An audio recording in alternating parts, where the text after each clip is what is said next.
wabarakatuh. Tepangkeun nami abdi Aliani Sapitri.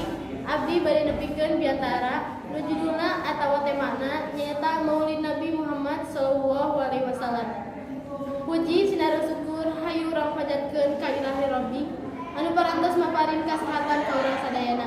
Shalawat sinaran salam hayu urang panjatkeun ka baginda Nabi Muhammad sallallahu alaihi wasallam. Bapak guru nu kusimpuring hormat sareng rencangan sadayana nu kusimpuring hormat.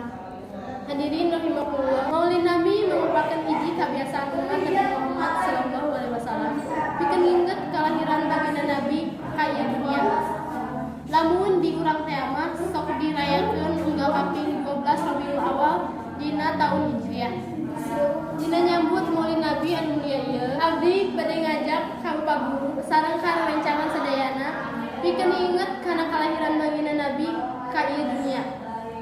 Sekali deui abdi ngingetan sadayana hayu urang inget kana kelahiran baginda Nabi atawa nu urang sadayana sok disebut Maulid Nabi teh.